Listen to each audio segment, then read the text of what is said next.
On va revenir un peu sur ton parcours. On va aller chercher les éléments Ouais. qui font sens dans ton parcours jusqu'à aujourd'hui. Mmh. Mais avant ça, je veux bien que tu me racontes la première fois où tu as eu conscience d'un lieu, ou en tout cas, tu as ressenti un lieu d'une manière particulière. Est-ce qu'il y a eu un rapport entre le lieu et toi à quel moment ça s'est joué, ça? Dans un lieu de culte, à chaque fois que je rentre dans une cathédrale. Mhm, ouais. Eh oui, la cathédrale, que ce soit une église, une cathédrale, une chapelle ou tout ce que tu veux, quand tu rentres, il y a une ambiance extérieure. Mhm, Tu passes le narthex et fou, tout change. ouais. C'est comme si tu rentrais dans une bulle de coton, tu vois. Mhm, Et là, tu te dis, mais pourquoi? ouais.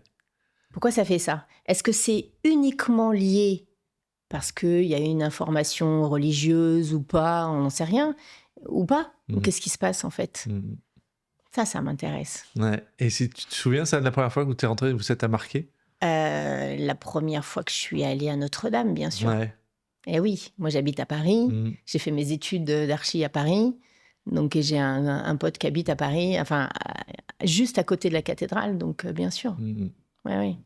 Super. C'est cette notion-là de filtre. Je Mhm. passe vers une autre Une autre expérience. dimension, Il y a presque. autre chose. Ouais. Tu verras rarement un enfant courir dans une cathédrale ou dans une... Ouais. Il y a ce truc qui se fige Ouais, ouais. et il va être sage. C'est rare. Mhm. Super. Justement, donc, toi, qu'est-ce qui t'a attiré vers l'architecture au début? Tu as fait des études d'archi, donc? Oui, j'ai fait des études d'archi, mais c'était pas mon premier choix. D'accord. Mon premier choix, je voulais être prof de sport. Ok. Donc le but, c'était mettre le corps en mouvement. Mhm. J'adorais ça, je faisais beaucoup de l'athlétisme, etc. Et j'ai eu un accident. Je suis tombée sur le dos. Mhm. Et donc j'ai été paralysée pendant 1 mois et demi. Enfin, paralysée, ouais, j'avais pas le droit de me lever. Mhm. Et c'était à quelques jours de passer le concours pour rentrer à l'INSEP. Mhm. Et donc je me suis dit, bon, c'est peut-être pas le bon chemin. Ouais. Et donc je me suis branchée art. Mhm. Et l'orientatrice a dit bon, qu'est-ce que tu veux faire? J'ai dit moi, soit du sport, soit du dessin. Elle m'a dit ah non, avec les notes que tu as, c'est pas possible, tu peux pas faire ça, tu vas faire autre chose. Je dis non, c'est ça que je veux faire. Mhm. Et donc ma mère a dit quelle est l'école d'art la plus proche de la maison. D'accord. Et donc elle lui a dit c'est l'école Boulle. Ok, inscrivez ma fille là-bas. Elle dit Ok. oui, mais vous savez, c'est compliqué. Et donc je suis rentrée à l'école Boulle, j'y ai fait 5 ans. Mhm. Et donc, j'ai appris l'architecture intérieure parce que ça me passionnait. Et une fois que j'ai eu fini, je me suis dit, ah tiens, peut-être je peux apprendre la boîte maintenant. Ouais. Et donc, je me suis engagée dans des études d'archi, donc 7 ans de plus. Ok. Et c'était passionnant, j'ai adoré ça. Ouais. Et j'ai rencontré un couple d'hommes architectes qui avaient découvert le feng shui. Et en fait, je me suis dit, mais c'est génial. Ouais. Ça, c'était la petite dimension en plus. J'adore, je veux apprendre ça, sauf qu'il n'y avait pas Internet, il y avait pas... et puis, c'était pas très ancré encore Ouais. en France, Entre- en Europe, etc. Et donc, ils m'ont prêté des livres et j'ai dévoré, j'ai adoré. Et ça tombait bien parce qu'il y avait un projet de maison individuelle à faire en cours. Et donc, je me suis dit, c'est trop bien, je vais appliquer tout ça. Mhm. Et en fait, les profs n'ont pas du tout aimé quand j'ai prononcé le mot. Et en fait, ils m'ont menacé de ne pas me donner mon UV. Mhm. Donc, quand tu perds un UV en archi, c'est 6 mois de moins. Ouais. Donc, je me suis dit, bon, c'est pas grave, un jour, ça reviendra dans ma vie. Mhm. Et puis, le temps a avancé, j'ai eu mon diplôme, je me suis mariée, j'ai eu des enfants. Et puis, la vie a fait que ça a changé un peu. Mhm. Et puis, j'ai somatisé, donc j'ai déclenché une problématique au foie. Et surtout, j'ai fait une crise de glaucome. Mhm. Donc, une crise de glaucome aiguë, c'est-à-dire que c'est rideau, hein, tu perds Ouais. la vue en deux, là. Hein. Ah ouais. Et donc, j'ai eu peur, en fait. Et je me suis dit, mais qu'est-ce qui se passe? C'est-à-dire, tout est en train de s'écrouler autour de moi et je veux comprendre, en fait. Parce qu'il y a forcément une explication. Je suis plutôt du genre à, tu vas pas me faire quelque chose si j'ai pas compris. Si je vais chez le dentiste ou si je vais n'importe où, j'ai besoin qu'il m'explique, sinon il fait pas. Ouais. En tous les cas, je le laisse pas faire. Ouais. J'ai besoin de ça. J'ai besoin de comprendre avant de faire. J'ai besoin de le vivre avant de le proposer. Mhm. Donc, conclusion, je me suis dit, je vais commencer à explorer. Et j'étais tellement mal. J'ai une amie qui m'a proposé une séance de Reiki. Et je me suis dit, mais c'est quoi ce truc? C'est bizarre. En plus, je m'ennuyais, ça dure longtemps, ça dure 45 minutes, j'en avais marre. Et à la fin, elle me dit, écoutez, incroyable cette séance. On me dit que vous êtes faite pour l'énergie, etc. On me dit que... Et au bout d'un moment, je dis, mais c'est qui on de qui vous parlez? On n'est que 2 dans la pièce. Et là, elle me parle voilà, des guides. Je dis, mais elle est folle. Parce que moi, je suis très dans mon cortex à ce moment-là et je comprends rien à ce qu'elle me raconte. Et donc, après, je pars, j'appelle ma copine, je dis, mais où tu m'as envoyée? Et en fait, elle m'a convaincue de faire cette formation. Donc, j'ai appris le Reiki et au cours de cette formation, j'ai rencontré une personne qui était en train d'apprendre le Feng Shui. Et là, je me suis dit, ça revient. Ça y est, trop bien. Et donc, bien sûr, donc là, j'ai plongé dedans, quoi. Le Feng Shui, la géobiologie, la bioénergie, tout, la clarification, tout ça s'est présenté d'une manière tellement évidente et tellement naturelle que c'était génial. Donc, j'ai engrammé les informations encore et encore. Et je me suis rendu compte qu'à un moment donné, il était temps de transmettre.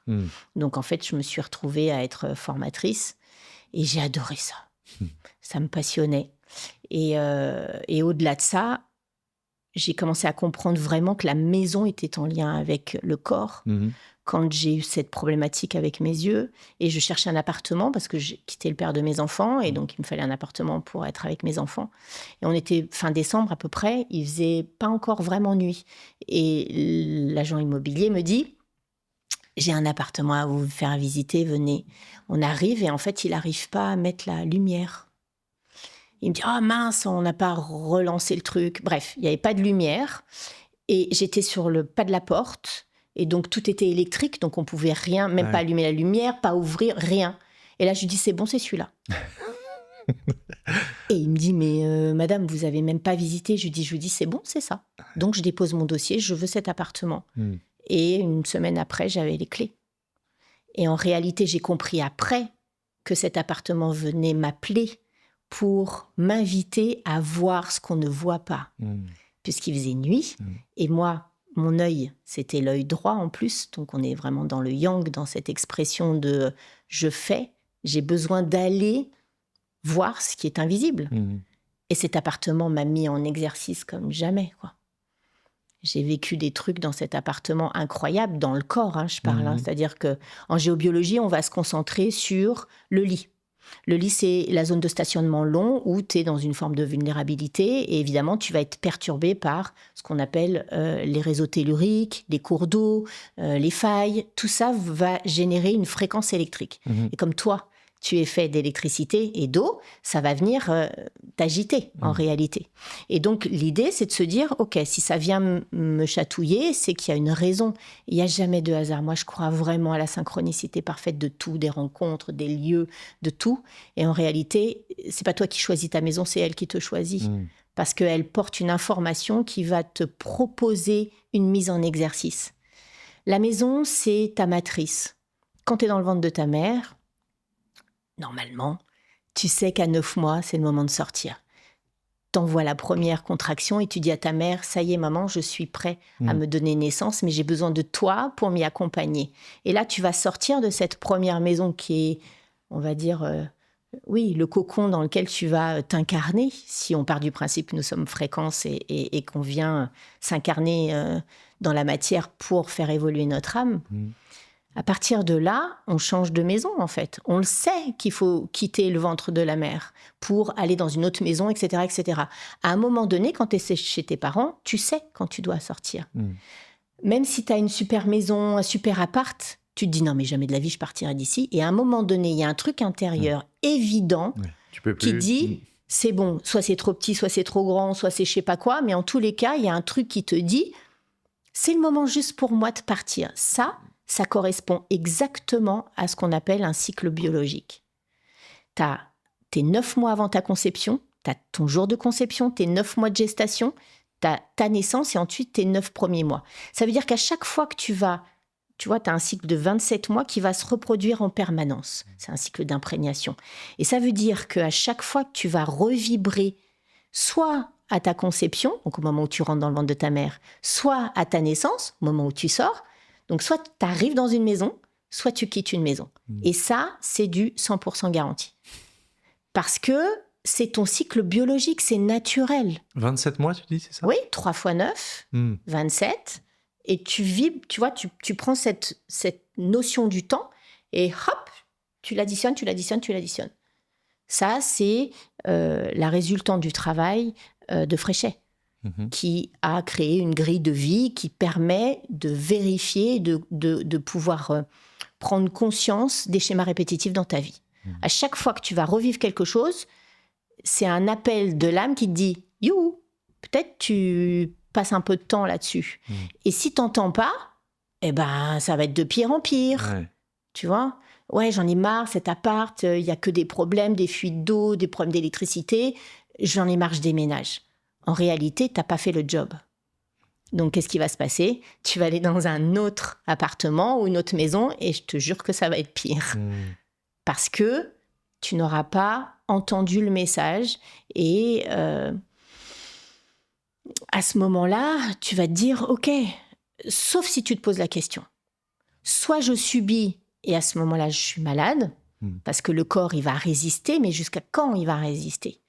Dans quelle mesure un impact, un cours d'eau, une faille ou n'importe quoi va toucher ta tête ? Tu vas avoir des céphalées, tu vas avoir des problèmes aux jambes, aux genoux, tu vois ? Dans quelle mesure tu vas te dire stop, il se passe un truc, c'est pas normal. Je peux pas avoir tout le temps mal aux genoux alors que je fais des examens et on me dit bah non, arrêtez de courir ou arrêtez de faire ci ou arrêtez de faire ça. Et en fait non, c'est parce que à chaque fois que tu vas dans ton lit, à chaque fois tu es perturbé encore et encore par ce que la terre émane.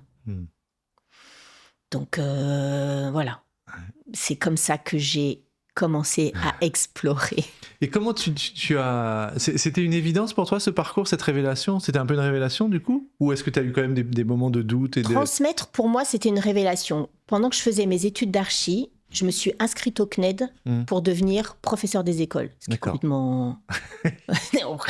tu vois ? Je me dis, j'apprends un métier qui me passionne. Et en même temps, bah, tiens, j'aimerais bien être professeur des écoles. Et en fait, je suis passionnée par Maria Montessori. Ça veut dire qu'en fait, quand j'ai fait mon diplôme d'archi, j'ai fait une école. Parce que c'était évident pour moi. Oui, bien sûr. Et on doit faire un mémoire. Et ce mémoire, c'était comment la cour de l'école va avoir une influence sur le jeu de l'enfant de 7 à 9 ans. Et donc, le titre raccourci de mon mémoire, c'était « Jouer dans la cour ». Et en fait, parce que je travaillais dans une école pendant mes études, etc., je faisais ce qu'on appelait avant des ateliers bleus, et je leur faisais faire des petites maquettes et pour leur apprendre à voir en 3 dimensions. Et en fait, pendant des mois, ça a duré 2 ans et demi, j'ai joué avec eux pour comprendre comment ils investissaient les lieux et quel était l'impact de la cour. Et donc, pour moi, c'était évident. Et j'étais en train de tout mélanger. Et donc, quand j'ai appris et j'ai fait ce mémoire, j'ai lu Maria Montessori et je me suis dit, mais c'est trop génial. C'est-à-dire qu'on a cette notion d'apprendre par le jeu. On se souvient beaucoup plus quand c'est ludique ou quand tu manipules, quand tu sens dans ton corps, tu vas t'en souvenir. Plutôt que si tu restes 3 heures devant un PowerPoint, tu vas même pas garder 10%. C'est clair. Donc l'idée, c'était de se dire, OK, maintenant je vais transmettre aux gens qui sont sceptiques, qui sont dans leur cortex, parce que tu peux raconter n'importe quoi, surtout quand c'est de l'invisible. Ils disent, ouais, c'est ça, ouais. Alors que non. Là, tu vois, le fait de discuter, de dire, OK, bah là, il y a un cours d'eau, ouais, mais comment je le sais, je le vois pas, bah mets-toi dedans. Laisse ton corps. Et je te dis pas ce qui va se passer, c'est ton corps qui va te le dire, parce que moi, je suis pas là pour te convaincre, je suis juste là pour te proposer une expérience. Donc, dès l'instant où tu vas vivre l'expérience dans ton corps, bah, tu vas t'en souvenir. Et ton corps aussi va s'en souvenir. Ça veut dire que la prochaine fois, tu vas au restaurant, tu t'assieds, t'attends, puis tu fais « Ah, je sens ce truc-là, comme j'ai fait l'expérience. Venez, on change de table. » Des fois, tu changes de table, tu sais pas pourquoi. Mais parce qu'il y a un truc qui te dérange. Ton corps, il est pas à l'aise. Moi, je sais que si je vais dormir chez des amis ou à l'hôtel, je peux pas, en fait. Sauf si j'ai fait la géobio avant chez eux, et là, je sais qu'il n'y a pas de problème. Mais dans l'hôtel, etc., tu peux être sûr, je m'allonge et je me dis, ah, c'est bon, allez, je me relève, je fais un petit job de contre-souffle, etc. Et après, je me recouche et là, je suis bien. Parce que ton corps, il va être impacté toute la nuit. Donc, le but, c'est quand même d'être en forme quand tu travailles le matin. Et moi, je dors très peu, je dors entre 4 et 5 heures, à peine. Parce que c'est hyper ressourçant, du coup, maintenant. Pas que pour ça, mais moi, je suis quelqu'un qui dort très peu. Voilà, parce que j'ai besoin de rentabiliser la journée. Rentabiliser la journée. Et ça veut dire que ta première partie de carrière, avant effectivement d'avoir eu Archi. archi, et là, Ouais. c'était quel type d'archi? Alors, c'était hyper cartésienne. Mais carrément. Ouais. Bah oui. C'est étonnant. Alors, ça a changé du tout. Oui, mais tout. je pense que tous les gens qui vivent un surinconfort dans le corps, c'est-à-dire, moi j'ai pas mal de clientèle qui ont déclenché des cancers, etc. On dit que la géobiologie est responsable à 80% du déclenchement d'un cancer, hein, quand même. Parce que ton corps, il est en résistance sur quelque chose. Un petit enfant un petit bébé, t'arrives, il sait pas bouger encore. Tu vas le poser dans le lit. Il hurle, il pleure, il en peut plus. Et toi, t'en as qui va dire, non, mais laisse-le, il fait un caprice. Non, mais machin. Non, il fait pas un caprice. Il est juste en train de dire, sors-moi de là. Parce qu'il sait pas bouger. Et en fait, il est peut-être sur un réseau, il est peut-être sur un cours d'eau, il est peut-être sur une faille. Et lui, son instinct comment on appelle ça, de conservation, son instinct, le reptilien, il dit, sors-moi de là, en fait. Je peux pas supporter ça. Et quand l'enfant, il commence à gesticuler, tu vois, il commence à se retourner, etc. Toi, tes parents, tu te dis, bon, allez, on va se faire un petit film. Donc, tu mets ton enfant dans le lit, il dort, il a un peu de mal, mais il finit par s'endormir. Toi, tu regardes le film, puis après, tu montes, puis tu vas le voir avant d'aller te coucher. Sauf que l'enfant, il a fait le demi-tour et il est collé à un endroit. Qu'est-ce que tu fais, toi ? Tu as deux solutions. Soit tu dis, ok, on le touche pas, il dort, il est bien. Sauf, t'en as qui vont dire, mais non, il est pas dans le bon sens. Tu prends le bébé, tout doucement, tu le remets bien et oui, pourquoi tu l'as touché? Il fallait pas qu'il se réveille, etc. Et en réalité, c'est parce que tu le remets sur une perturbation et que lui, de manière instinctive, il s'est extrait de ça. Quand je vais faire des expertises, je rends visible ce qui est invisible avec des petites baguettes de couleurs, avec des codages, etc. Et une fois que j'ai fini, j'appelle les propriétaires et je leur dis, voilà, votre enfant, il dort là. Ben oui, exactement. Le matin, il dort là. Quand je le retrouve, il est là. Oui, parce que c'est l'endroit qui est sécurisé dans le lit. Donc, un chien, enfin, en tous les cas, il n'y a pas de secret sur les animaux et les plantes et la nature. Eux, ils réagissent tout de suite. C'est immédiat. Un enfant, moins de 3 ans, même un peu après, mais moins de 3 ans, il va réagir tout de suite. Un animal, il va réagir tout de suite. Un chien, il va aller à un endroit qui sera positif, on va dire, avec des bonnes énergies. On va les utiliser, tu sais, les nomades, quand ils partent pour bivouaquer, ils laissent les chiens s'installer. Une fois que les chiens sont installés, ils déplacent les chiens, ils se mettent à leur place. Parce qu'un chien, il a cette notion d'être sur de la bonne fréquence, on va dire, pour faire simple, parce qu'on va pas dire négatif ou positif, on s'en fout. Par contre, un chat, lui, à tous les endroits où le chat va se stationner, c'est un endroit qui est basse fréquence. Mais lui, il aime ça. C'est comme un bonbon pour lui. Il adore ça. Donc, quand on va faire une expertise et qu'on retire les points de perturbation importants, les chats, ils sont pas contents. Donc, après, tu leur dis, OK, tiens, de toute façon, il va retrouver un autre endroit, c'est évident. Mais quand tu as un client qui dit, moi, le chat, il dort sur mon ventre ou sur ma tête ou je sais pas quoi, tu peux être garanti que là, il y a une grosse perturbation. Moi, c'est ce que j'ai vécu quand j'étais chez mes parents. J'avais un chat, elle dormait sur ma tête tout le temps. Donc, je la prenais, je l'achetais, j'en avais marre, elle me machinait les doigts, les cheveux. Et à un moment donné, je rentre en école d'archi, j'ai besoin de grandes tables à dessin. Et donc, mon père me fait un lit en mezzanine. Et la chatte, elle est vieille et elle peut plus monter. Et là, j'ai des céphalées terribles. C'est-à-dire, je me retrouve à l'hôpital à faire des examens, etc. parce que j'ai très mal à la tête, en fait. Et la chatte, elle est là, j'arrive, je rentre et je la sens, elle étudie de savoir comment elle monte, etc. Et un jour, elle finit par réussir à monter. Elle me dort sur la tête et elle me fait tellement de peine que je la vire pas, en fait. Et j'ai plus mal après. C'est-à-dire qu'en fait, un chat, c'est une éponge. Et donc, après, elle est décédée. Et moi, je suis partie de chez mes parents. Et donc, mais ça, je savais pas tout ça. Ouais, tu l'as compris après. Mais je l'ai compris après parce que mes parents habitent toujours au même endroit. Donc, qu'est-ce que j'ai fait ? Je me suis dit, attends, le chat, où était ma tête ? Parce que mes parents ont réaménagé la chambre. J'ai testé et là, je me suis dit, j'avais une faille sur la tête, un truc de dingue. Et donc, cette chatte, depuis que j'étais toute petite, toutes ces années, elle m'a protégée. Mais il y a beaucoup de gens qui sentent ça, qui disent, voilà, elle vient, ou il se met là, ou sur le ventre, ou etc. Et un chat va absorber. Et donc, c'est génial. Il vient nettoyer un peu les énergies, c'est ça ? Il vient prendre, on va dire, les basses fréquences pour toi, pour éviter que tu sois impacté. Et la plante, tu vois, tu as certainement déjà vu dans une forêt ou dans un jardin ou je sais pas quoi, tu sais, les arbres, ils font... Ils penchent un peu comme ça, voilà. Et ben en fait, ils s'extraient. Nous, on peut bouger, on est mobile, mais l'arbre, lui, non. Donc, il va s'extraire d'un cours d'eau, d'une faille, pour justement survivre. Donc, c'est visible. Et là, tu peux dire, ah ok, là, il y a un problème. Venez voir, on va tester avec le corps. Est-ce que tu peux m'expliquer un peu ce concept de ma maison, mon miroir ? Oui. Alors, on va considérer que, comme je l'ai attends, parce que le truc, c'est que comme je te l'ai déjà expliqué tout à l'heure, tu vois, mais c'est pas grave, voilà. Ma maison, mon miroir, surtout, alors, il y a une sorte d'évidence quand on arrive dans une maison. On peut presque tous dire qu'on a eu un coup de foudre pour notre appartement ou notre maison, alors que ça coche pas forcément toutes les cases du départ.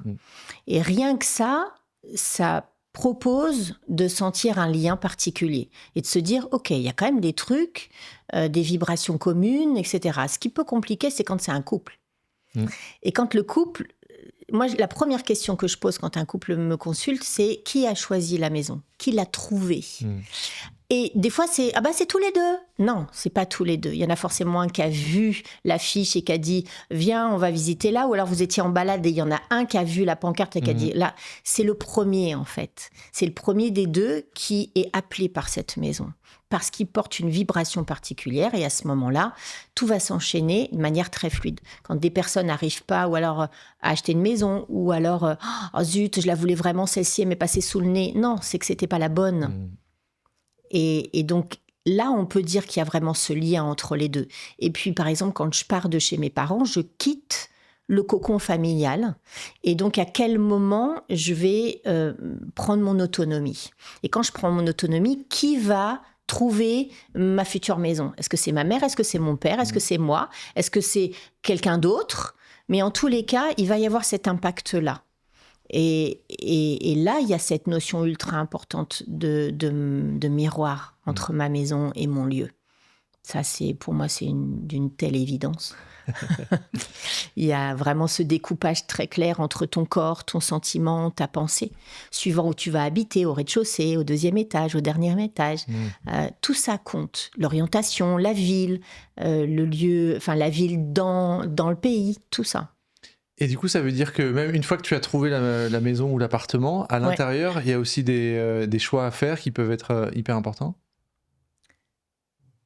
De quel choix c'est-à-dire de là où tu mets tel endroit, justement la chambre dont tu parlais tout à l'heure ou Tout ça, ça va se faire de manière instinctive. Est-ce que tu peux te mettre dans une situation où tu as des invités qui viennent chez toi et qui t'offrent un cadeau ? Tu viens, t'offres un truc. Et tu dis « Oh, super, merci », mais tu détestes. T'aimes pas du tout l'objet, le truc, etc. Tu dis, je vais lui trouver une place de choix plus tard. Tu le poses là. Les gens partent, tu prends cet objet et tu vois, tu regardes un peu, t'observes. Ah, là, c'est bien, je tac. Ça, c'est un instinct. Et suivant où tu vas le disposer dans ta maison, dans la pièce, quelle est la pièce, ça va donner une information aussi, tout ça. Tout est juste, tout ce qui est posé est juste. Ça va vraiment te mettre en lien avec ce que tu portes profondément. Après, le but, c'est de décoder. Pourquoi j'ai posé ça là ? Et voilà. Mon lit, dans quelle pièce je vais le mettre s'il y a plusieurs chambres ? En général, on passe... Tu sais, des familles arrivent et il y a 3 enfants, par exemple, et il y a 3 chambres. Et les mômes, ils sont là, ils courent. Moi, je veux celle-ci, moi, je veux celle-ci. Non, c'est moi qui veux celle-ci. Et en fait, pourquoi ils choisissent celle-ci ? Il y a une vraie raison. Il y a l'orientation, il y a la lumière, il y a... je sais pas. Parce que ça s'explique pas, en fait. Mais derrière, il y a l'explication. Ça veut dire qu'à un moment donné, je vais disposer mon lit d'une manière particulière. Ce qui est très important, c'est ce qu'on appelle le contrôle de la porte. Quand je suis dans mon lit, je ferme mes yeux et quand j'ouvre mes yeux, je dois voir la porte. C'est simplement pour rassurer mon cerveau reptilien de voir d'où vient le prédateur. Déjà rien que ça. Et pour un enfant, c'est important. Un enfant qui ne voit pas l'entrée de la porte de sa chambre, enfin plutôt la porte de l'entrée de sa chambre, ça peut l'empêcher de dormir. Il y a plein de choses comme ça qui font que naturellement, on va le faire. Après, une fois qu'on a choisi, parce que ça fait joli, parce qu'on a tout bien, il faut prendre en considération les perturbations de la Terre. Et celles-ci, elles ne se voient pas. Donc là, on va avoir une information très précise sur d'abord de quel côté tu dors, comment est-ce que tu arrives à rentrer dans ton lit, et qu'est-ce que la perturbation va venir te toucher. Si tu as une faille qui traverse ton lit, la faille, c'est une séparation. C'est 2 matières différentes dans la Terre et elle fonctionne exactement comme une cocotte minute. Tu as une cocotte minute, tu vas mettre de l'eau, tu fermes, tu mets la chaleur, ça va commencer à bouillir et tu as le petit pchit du cocotte minute. Tu clips le petit pchit et ça va envoyer une vapeur d'eau très forte. Si tu fais comme ça avec ta main, c'est chaud. Mais si tu laisses ta main en stationnement, tu vas te brûler. La Terre, analogiquement, c'est une cocotte minute. Au centre, elle bout, et puis il va y avoir toutes les différences, les plaques tectoniques, etc., qui va faire qu'on va avoir cette possibilité de pchit, de cocotte minute, on va dire. Et donc, si tu as ça sur ton lit, t'imagines bien que ton corps, il va se mettre en résistance. Mais ça veut dire aussi, si par exemple une faille traverse, est au milieu du lit, peut-être qu'il y a une problématique de couple. Parfois, les gens vont t'appeler, te dire, voilà, j'ai un problème de relation, etc., ça ne se passe pas bien. Tu peux être garanti, souvent, la faille est au milieu du couple. T'imagines, si réellement tu voyais un pchit de cocotte minute entre les deux, tu t'y vas pas. Ça sépare. C'est exactement ça, en fait. Tout va être impactant et décodant. Tu vas pouvoir tout décoder. L'eau, des cours d'eau, ce sont les émotions. Des gens qui dorment dans l'eau sont souvent des personnes qui vont vivre des émotions fortes parce qu'ils portent cette vibration-là. Ou alors, on a beaucoup d'informations qui peuvent venir perturber et surtout donner ce fameux décodage de compréhension. Pour moi, ce qui est essentiel, c'est de proposer, de prendre conscience de ce que ta maison vient te dire. Ce qu'elle vient te proposer en exercice. C'est toujours la même chose, suivant ton orientation, suivant l'étage auquel tu vis, tu vas avoir une information. Une orientation peut-être plus à venir travailler la relation au père, donc à l'homme, plus à venir travailler la relation à la mère, donc à la femme, ou au couple. Tout ça, c'est à prendre en considération. Et donc moi, je fais un check, je mets tout en même temps. Et en fait, je fais un système, comme un système d'entonnoir. Tu vois, on va partir de la Terre, on va réduire au pays, on va réduire à la ville. Où est-ce que je suis disposée dans la ville ? Et puis, jusqu'au lit. Et le lit va nous donner les informations dont je viens de t'évoquer. Et surtout, après, qu'est-ce que ça vient taper sur le corps ? Et là, on va rentrer dans le décodage biologique. Et là, on va aller chercher des informations en biorésonance cellulaire. Et là, on a la porte ouverte à toute la compréhension possible des questions qu'on va se poser. Et donc tu pars du plus large jusqu'à la cellule. Jusqu'à la cellule, jusqu'à la mémoire de la cellule. Et donc c'est pour ça que je me suis formée à tous ces outils pour pouvoir justement avoir ce package. J'ai une grosse boîte à outils, plein de choses, l'astrologie, en mémoire cellulaire, on va chercher plein d'informations, qui fait que suivant le cas que je vais aller piocher ce dont j'ai besoin. Ce qui m'importe, c'est de ne pas convaincre. Ce n'est pas de la voyance, c'est que du décodage et c'est de la prise de conscience. C'est tout. Moi, ton histoire, je la connais pas. Mais ta maison, tes cellules vont parler et moi, je ne suis que l'interprète de ce qui est proposé. Et si c'est juste, ça va faire sens en toi. Donc, ça sera la vérité. Parce que l'histoire, il n'y a que toi qui la connais. C'est un peu un rôle de traductrice presque de l'invisible, bien c'est sûr, ça ? Mais carrément. Oui. Oui. Moi, j'explique aux gens, on va faire une enquête, en fait. On va explorer, c'est pour ça que mes séances s'appellent les séances exploratoires de ton intérieur, via ton corps ou via ta maison. C'est l'échange téléphonique, c'est de dire de quel côté on va. Est-ce qu'on va chercher dans le corps ? Est-ce qu'on va chercher dans la maison ? Mais tu peux être garanti que les personnes que j'accompagne en mémoire cellulaire vont faire l'expertise de leur maison et inversement, parce qu'ils comprennent extrêmement vite que les deux sont liés et qu'on ne peut pas les séparer. Donc c'est ça, donc les gens qui viennent vers toi, il y a un choix qui s'opère au début en fonction de leur ouverture ou leur problématique de départ. Bien sûr, tu as des personnes qui vont se dire « Non, mais moi, je n'ai pas besoin de thérapie, moi. » Ça va, hein. Ok. Mais on n'est pas là on peut pas considérer ça forcément comme une thérapie. C'est un accompagnement. Déjà, les gens, quand ils t'envoient un message et qu'ils disent j'ai besoin d'aide, non. Je suis pas là pour vous aider, moi. Je suis là pour vous accompagner. Mais c'est vous qui allez faire, c'est pas moi. Le job, c'est pas moi qui le fais. L'idée, c'est vraiment être en conscience. Donc, ceux qui veulent pas faire une thérapie, en tout cas dans leur tête, ils vont se dire « Ah, peut-être on fait une séance exploratoire via la maison. » Parce qu'ils sont à 15 000 de s'imaginer ce que ça va livrer. Et la majeure partie du temps, je vais presque te dire, aller à 99%, à la fin des séances, les personnes me disent « Je m'attendais pas à ça, en fait. Comment vous avez pu lire tout ça dans ma maison ?» Parce que c'est le miroir. Ouais, c'est ça. Il suffit juste, entre guillemets, de connaître les codes. Quand on traduit des choses, c'est parce qu'on a la clé de l'autre côté, c'est tout. C'est pas de la voyance, c'est de la traduction. Donc c'est vraiment ça. Et c'est quoi les problématiques avec lesquelles on vient te voir, en général, par Alors, exemple? ça peut être sur un confort physique, donc maladie lourde, des cancers, des choses, des schémas à répétition, voilà, donc ça, sûr. Au début, j'avais beaucoup ça. Sauf que petit à petit, les gens ont vraiment compris la prévention. C'est-à-dire de dire, OK, j'ai compris que ça faisait ça, donc on va le faire avant. Donc du coup, les personnes qui sont dans cette optique d'acheter une nouvelle maison ou un nouvel appartement, ils en visitent plein, et puis ils en gardent 2, 3. Ils m'appellent, ils me disent, Valérie, on a plusieurs possibilités, est-ce qu'on peut faire une séance sur les 3 ? Et il est évident que jamais je leur dirai quelle maison ou quel appartement acheter, mais je vais leur décoder chaque message de chacun des lieux, considérant qu'on peut être garanti que les 3 en ont un commun, évidemment. Ouais.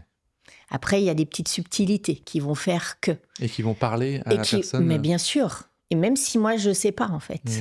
Ah ouais, mais là, oui, effectivement, oui, là, c'est vraiment ce qui fait sens pour moi. J'ai besoin de travailler le couple, par exemple, ou j'ai besoin de travailler la relation à l'homme, ou je sais pas quoi, ou à mes enfants, ou voilà. Et c'est ça qui se propose. Après, je peux avoir des personnes qui ont des difficultés à vendre leur maison et qui sont sur un pré-relais. Donc là, ça commence à être un peu chaud. Et donc de dire, en fait, je comprends pas. Et en plus, l'agent immobilier ne comprend pas pourquoi. On ne vend pas l'appartement ou la maison parce qu'il y a tous les critères, bon prix, etc. Tout va bien. Pourquoi ça ne se vend pas ? Alors, on va demander ce que porte comme information le lieu. Et à ce moment-là, après, hop, ça se déclenche, ça se révèle. Et il y a la prise de conscience de... Parce que parfois, tu vas hériter d'un appartement, par exemple, et tu ne sais pas quoi en faire. Qu'est-ce que je fais ? Je le garde, je viens y vivre, je le mets en location ou je le vends ? Tout va dépendre de l'histoire du lieu et quel est mon attachement à ce lieu. Et parfois, il y a une certitude intérieure de dire « Ouais, mais c'est bon, je le vends. Je le vends, comme ça, j'achète autre chose ou je ne sais pas quoi. » Et en réalité, non, l'inconscient, il fait « Non, tu n'es pas prêt, en fait. » Donc là, il y a tout un processus d'acceptation, de prise de conscience, jusqu'au moment où il y a cette justesse à l'intérieur et qui dit « Oui, c'est bon, c'est juste pour moi, ok, je laisse partir. » Et à ce moment-là, l'appartement, il va se vendre. C'est pas magique, c'est pas un coup de baguette magique, c'est simplement la prise de conscience que mon lieu, c'est mon histoire. Et même si c'est pas ton lieu tout de suite, même si c'est celui que tu vas acheter, il a une vibration qui vient t'appeler, qui te dit « Viens par là. » Et juste la prise de conscience suffit, en fait. Derrière, ça déclenche suffisamment de choses. Après, je peux être conscient de quelque chose. Et puis, par exemple, tu vois, c'est comme être alcoolique. Tu es conscient que tu es alcoolique, mais ça demande des efforts particuliers pour arrêter. Mais la vraie question dans un cas comme ça, c'est pourquoi je suis devenue alcoolique, en fait. C'est pas pourquoi j'arrive pas à m'arrêter. C'est pourquoi, pareil pour toutes les addictions, pourquoi je suis devenue alcoolique. Il y a un dysfonctionnement à l'intérieur de moi qui fait que ça s'est mis en place. Donc, la maison, c'est la même chose. Et quand tu parles du cancer, c'est parce que là, justement, ça remonte jusqu'aux cellules, c'est ça ? Par exemple, une fois, je me souviens, une dame m'appelle et elle me dit j'ai plusieurs cancers qui se sont déclenchés. Vraiment, je ne suis pas bien. Et j'ai entendu parler de vous et j'aimerais bien que vous veniez chez moi. Mais je suis quand même sceptique sur cette histoire-là. Mais comme j'ai tout essayé, en général, les gens, ils sont un peu au bout du rouleau, là.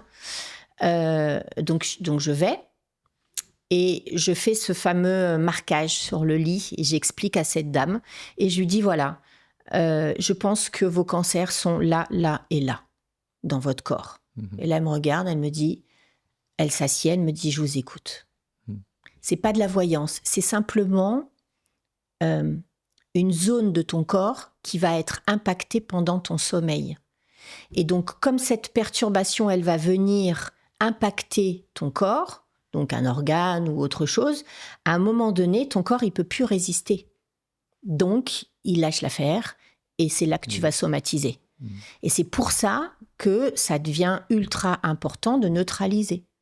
J'ai des personnes qui vont m'appeler après avoir traversé le cancer et avoir entendu un peu des informations comme ça et de dire, moi, j'aimerais bien que vous veniez voir mon lit parce que est-ce qu'on peut mettre en sécurité parce que j'ai pas envie de récidiver. Et effectivement, quand on pose sur le lit, on trouve la zone du cancer. Et donc, on neutralise, bien évidemment. Alors, neutraliser, ça veut dire quoi ? C'est pas effacer le cours d'eau et l'enlever. C'est pas ça. Hein. C'est créer ce qu'on appelle des contre-souffles énergétiques. Donc, c'est vraiment une notion électrique. Hein. On a une fréquence électrique qu'on va écraser. Et du coup, on n'a plus la fréquence. On ne l'aperçoit plus. En tout cas, le corps ne l'aperçoit plus. Et ça passe concrètement par quelle action ?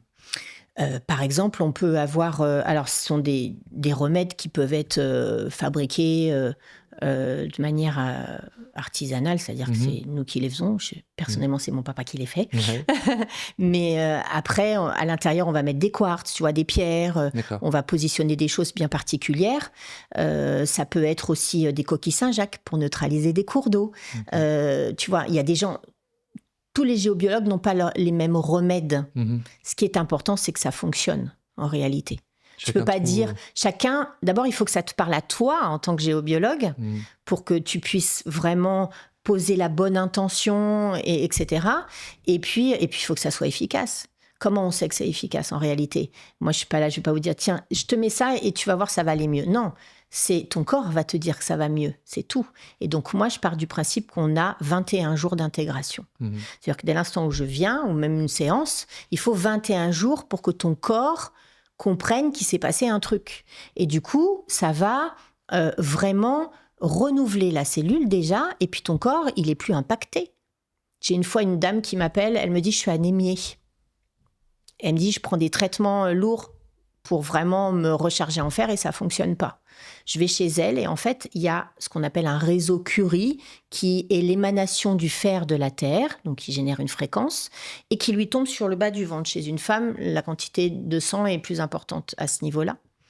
Et en fait, ce réseau-là, il va fonctionner comme un aimant et il va pomper le fer du sang.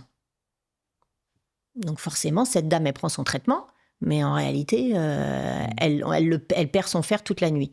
Et donc, on fait l'intervention. Je lui dis surtout, vous n'arrêtez pas votre traitement. Mais vous allez voir votre médecin dans 3 semaines. Il va voir le médecin, il fait une prise de sang et hop là, c'est bizarre, ça remonte, mais il y en a trop puisqu'elle en prend. Donc, le médecin lui dit, qu'est-ce que vous avez fait ? Elle lui explique, elle fait, on va baisser un peu le traitement, on va voir. Et en réalité, elle arrête de prendre le traitement et tout est OK. Pourquoi ? Parce qu'elle n'est plus impactée pendant sa nuit. Après, il y a plein d'autres informations comme ça. Mais l'idée, c'est de se dire, c'est le corps qui le vit. Et quand moi, je vais chez les gens, c'est pas une expertise. Moi, c'est plutôt l'expérience de l'expertise. Je vais te mettre dans les zones où il y a les cours d'eau, où il y a les failles, où il y a les réseaux, pour que tu sentes de manière consciente dans ton corps ce qui se passe de manière inconsciente. Et donc, tu sens la perturbation, on va neutraliser, on va le faire ensemble, tu vas voir ce que je suis en train de faire, c'est pas un truc dans l'invisible, et parce que ça peut être ça aussi, de prendre le pouvoir parce que tu vois pas et je fais ce que je veux en réalité. Non, là, les choses, elles sont concrètes, réelles, vérifiables. Pour moi, c'est essentiel. Et on va se remettre dedans. Et il y a que ton corps. Si ton corps, avant, il bouge et que tu te remets dedans et qu'il bouge plus, ton cortex, il peut rien faire, il peut rien contrôler à ce moment-là. Hein. Ça veut dire que ça fonctionne. Donc, pas besoin de te prouver, tu le sens. Et donc, ça veut dire que... Est-ce que tu es obligé de te rendre sur place à chaque fois ou est-ce que tu peux... Alors, Ça va dépendre, en fait. Ça va dépendre des perturbations qu'il y a dans la maison. Par exemple, tu as une mémoire. Par exemple, il peut y avoir des mémoires, des Ça, tu le sais entités. avant, du coup, avant de te Oui, je le déplacer, tu teste sais. avant. Oui. Je le teste avant, je me branche, je me connecte à la maison. Donc ça, c'est un petit peu le truc un peu qui sort un peu du cortex, enfin du rationnel, peut être un peu perturbant. Et en même temps, les clients, même que j'ai, qui sont très dans leur cortex, ils oublient très vite ce truc-là parce que ça leur parle tellement qu'en fait, ils cherchent même pas à savoir comment j'ai fait, c'est pas un problème. Et en fait, l'idée, c'est de se dire, OK, des mémoires ou des entités, ça, je peux le faire à distance. Il y a des choses qu'on peut faire à distance. Mais il y a d'autres choses.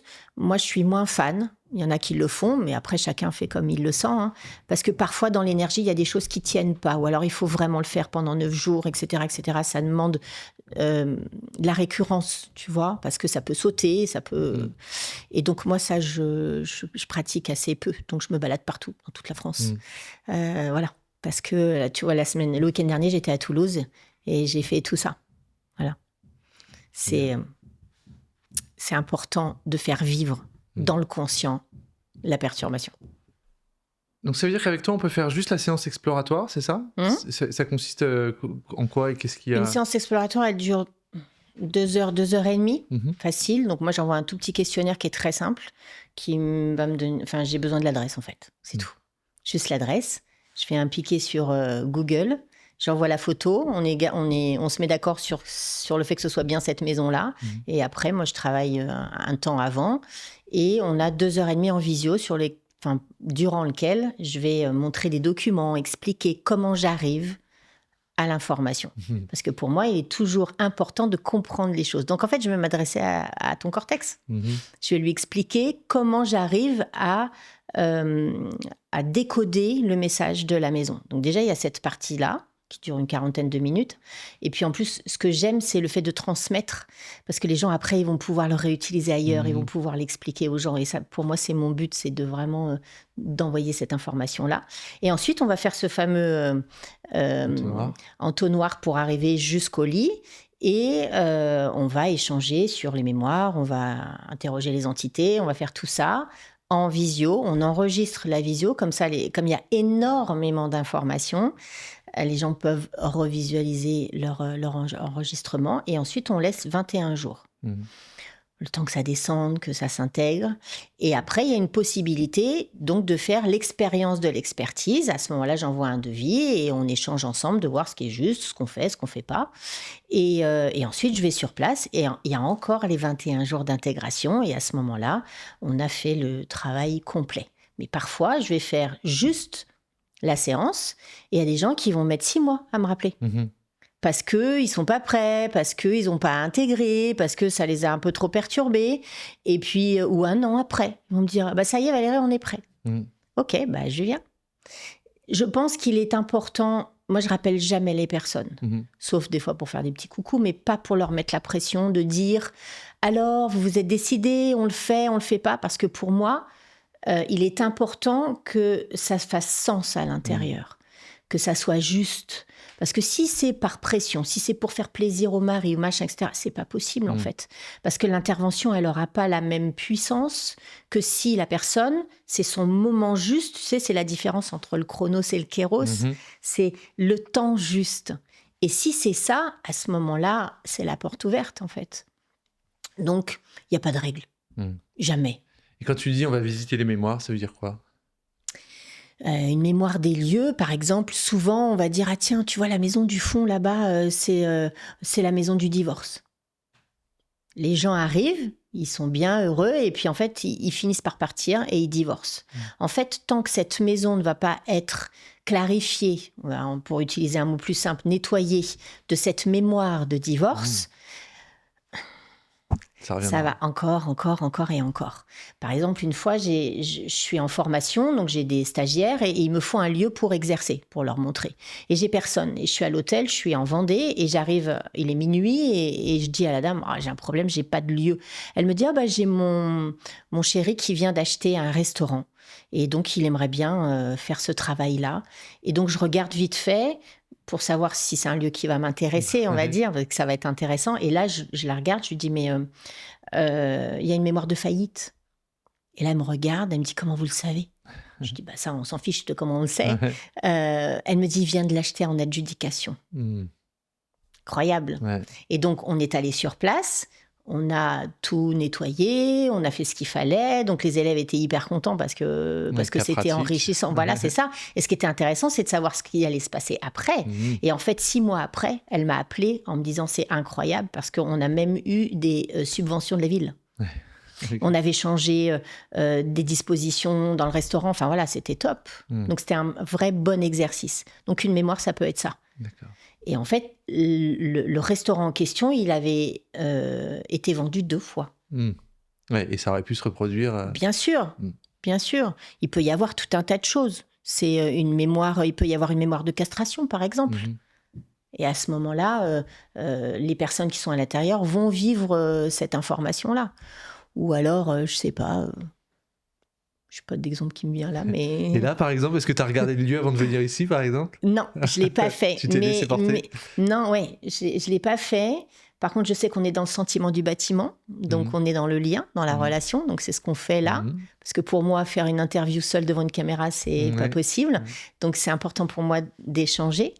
Et puis, pendant que j'étais au maquillage, j'ai senti un petit cours d'eau dans le dos. Donc, on a testé, on a fait ça, c'était chouette. Donc, je pense que oui, il y a des informations dans cet appartement, bien sûr. Bah oui, je pense que c'est inconscient pour moi, mais effectivement, j'aime bien aller voir le lieu et le sentir un peu. Ouais, bah oui. Parce qu'il n'y a pas que la déco, en fait. Ouais, non, là, on pourrait considérer qu'on est dans un théâtre, en tous les cas, dans une zone fabriquée quelque part, pour donner une ambiance. Ouais, mais c'est plus que ça. Absolument. C'est bien plus que ça. Tu fais aussi des visites de cathédrales? Ah oui, j'adore. Il se passe quoi alors dans ces moments-là? En fait, moi, je propose une visite, pas une visite historique, pas une visite touristique. Non, on n'est pas là-dedans. En fait, moi, je vais en repérage dans la cathédrale et je visite tous les lieux qu'il y a autour. Donc, par exemple, là, le week-end dernier, je suis allée à Toulouse. Donc, j'avais envisagé la chapelle des Carmélites, la basilique Saint-Cernin et le couvent des Jacobins. Donc, en fait, on fait un parcours initiatique dans chacun des éléments, des édifices, et on va ressentir ce qui se passe. Donc, c'est encore une fois une expérience dans le corps, toujours. Et en fait, je vais accompagner les personnes à détecter ce qui dysfonctionne, l'inconfort qu'ils peuvent vivre. Après, je vais utiliser des pierres aussi pour les accompagner. Dans ce moment-là, on va connecter d'autres informations. On va se mettre sur les réseaux sacrés. Les réseaux sacrés, qu'est-ce que c'est? C'est l'émanation de l'or et de l'argent de la terre. Tout à l'heure, on a vu un peu le fer. Là, l'or et l'argent et de la terre, c'est évidemment rare. Bon, sinon, on serait tous super riches. Et donc, l'idée, c'est de se dire, OK, tous les édifices importants ont tous été localisés sur des zones précises, déterminées de manière précise. Et on a la chance en France d'avoir la cathédrale de Chartres qui est localisée sur un croisement double or et double argent et qui est une machine de guérison incroyable. Et on a un autre lieu qui est un peu plus loin, qui est à Lhasa au Tibet, dans la cour principale, donc un peu moins accessible en tous les cas pour nous, qui fait que ces lieux-là sont des lieux à haute vibration et qui vont permettre de contacter des informations à l'intérieur, exactement comme dans ta maison.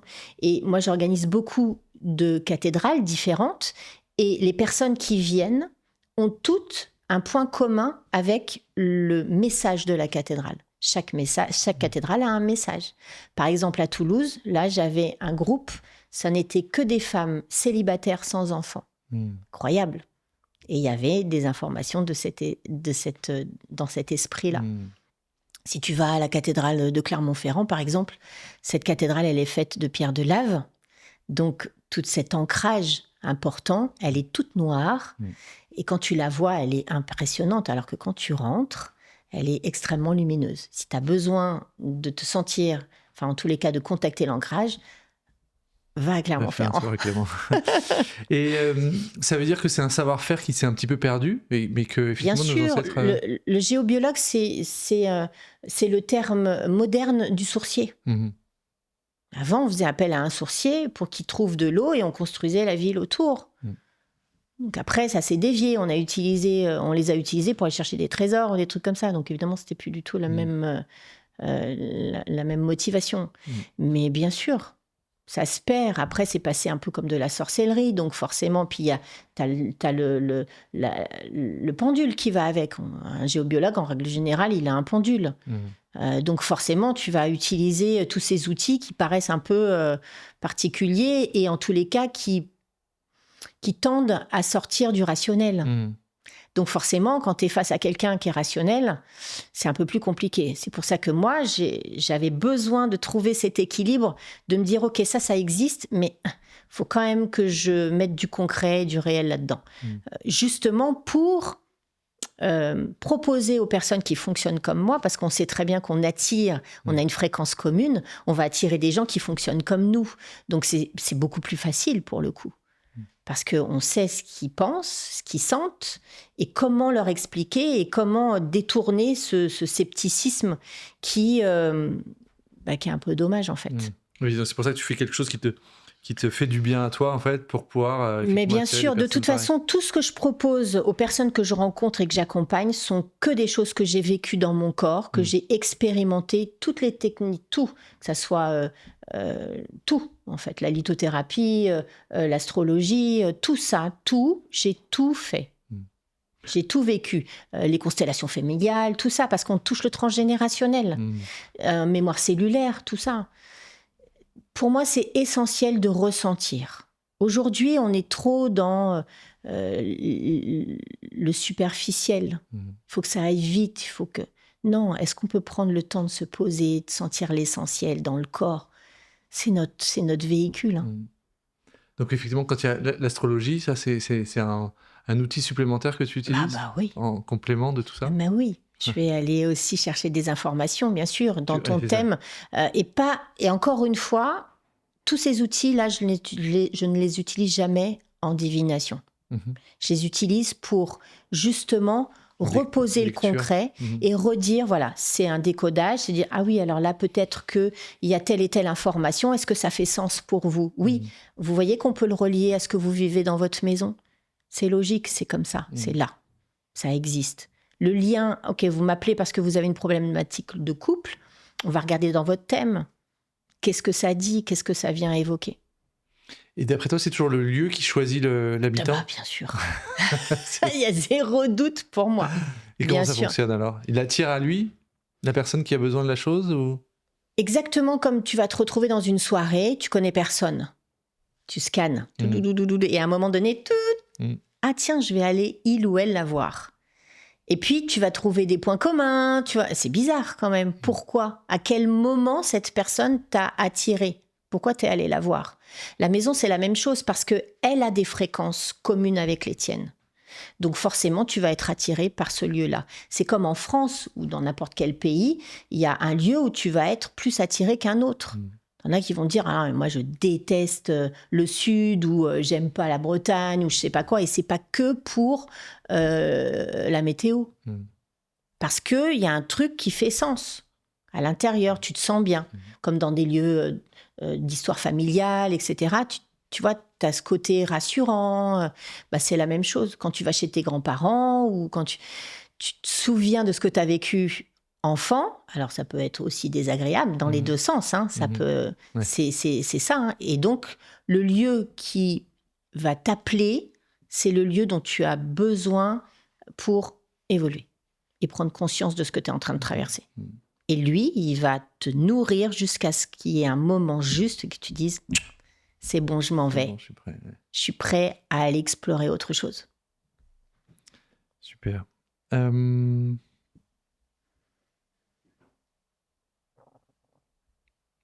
Comment est-ce que tu vois un peu le futur pour toi, l'évolution de tout ça ?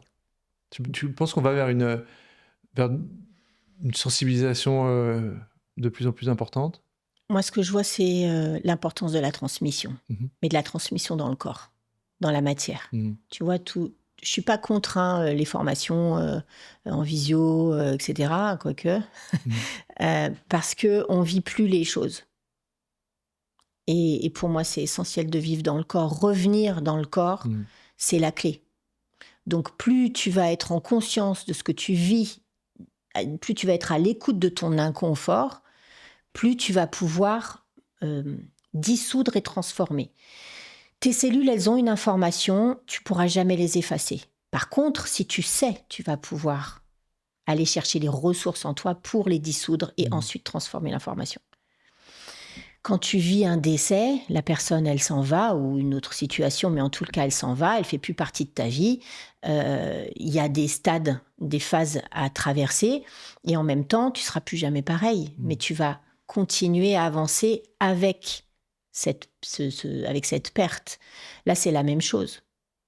C'est de se dire, OK, je vis des choses, j'ai engrammé des informations, à moi de faire en sorte que ces informations soient le moins inconfortable possible. Parce que quand on commence à explorer son histoire, ça s'arrête jamais. On peut pas dire, allez, c'est bon, moi ça je l'ai déjà géré, ou ça je l'ai déjà fait, ça c'est bon, je sais. Non, c'est pas vrai. On n'arrête jamais d'apprendre à se connaître, je pense. Ce terme d'inconfort, c'est le terme, il est important ce terme pour toi ? Pour moi, le terme le plus important, c'est le surinconfort. L'inconfort, tu t'en débrouilles. C'est inconfortable, je suis mal assise. Tu vois, tu peux te débrouiller, ça va.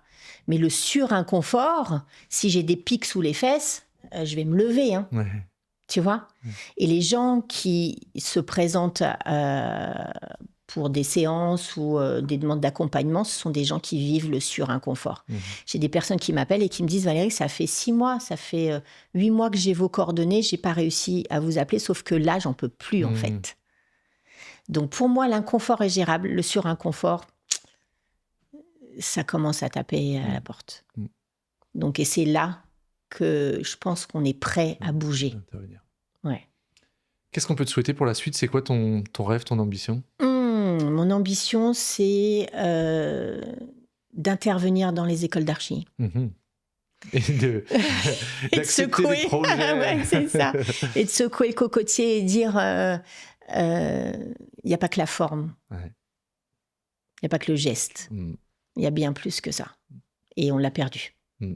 Et c'est vraiment faire prendre conscience aux futurs architectes que si on leur laisse carte blanche, ils vont mettre leur pathologie dans leur construction. Donc ça va avoir un impact sur l'ensemble de la société. Mais bien sûr. Donc déjà ça, pour moi, c'est essentiel. Et transmettre. Ouais. Ça, pour moi, c'est une évidence. Il n'y a pas de question à se poser. Parfait, super. Eh bien, écoute, merci beaucoup. Merci à toi. C'était super intéressant. Merci à toi pour cet accueil et cet échange.